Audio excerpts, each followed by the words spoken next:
skip too many slides ahead. All right, I'm going to talk about reliability in geospatial AI.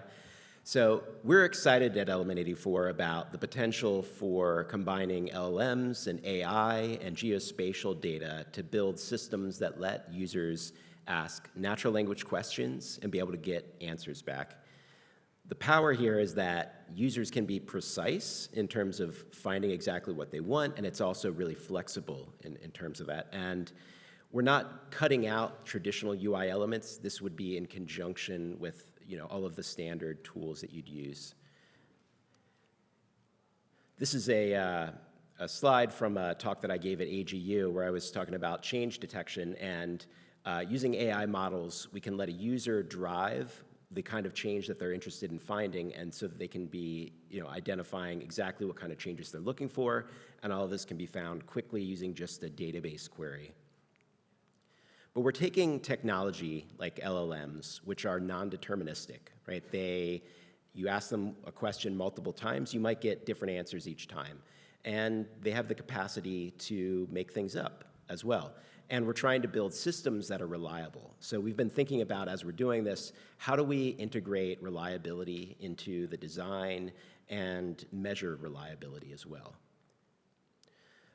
I only have 5 minutes to talk, so I'm going to focus on just one part of this. So natural language geocoding is a technique that we came up with for letting a user express an area on the Earth and being able to determine an exact polygon for that. If we're going to let people ask questions about geospatial data, they need to be able to indicate where, and that's going to be using phrasing like within 10 kilometers of the coast of the Iberian Peninsula. The way that it works is we use an LLM to understand what the user's saying and convert that into a graph or a tree of basically steps that we need to perform in order to get the area that they want. So it works like this. We would execute this in reverse order, first looking up that place. Then we can use some spatial operations and find the coastline, and then add in the buffer that the user had. And then we've got basically the polygon that the user was asking for.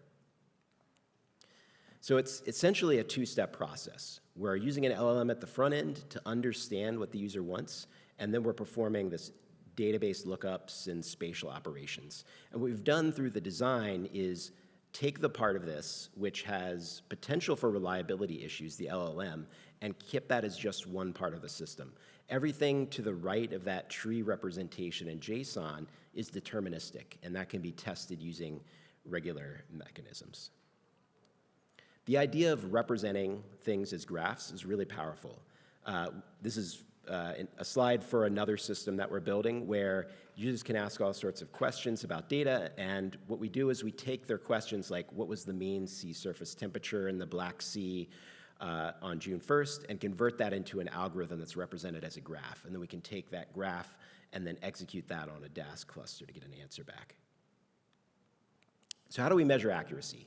If we're looking at the LLM portion here, we have an idea for maybe a test that we've come up with, like we say between Austin and Paris, and we have an idea like what that should be represented as in our graph, but maybe the LLM doesn't understand it. It uses the wrong operations. It thinks we're talking about Paris, France instead of Paris, Texas. We need a way to measure accuracy. We need more than just, is this right or wrong? And there's a metric that we can use called graph edit distance or tree edit distance. And this is basically what's the number of operations that we have to do to the resulting graph to make it look like what we want. In this case, the edit distance is 3. So larger distances mean we're farther off. A distance of 0 means we've got it exactly right. And we can take that approach and build up an entire test suite. We can come up with a whole bunch of different ways users can phrase things.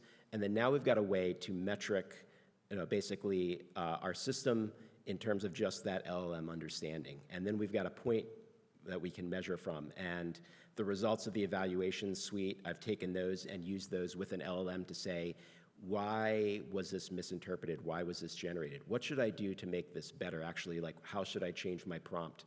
And so we can build from there and iterate back to make something better.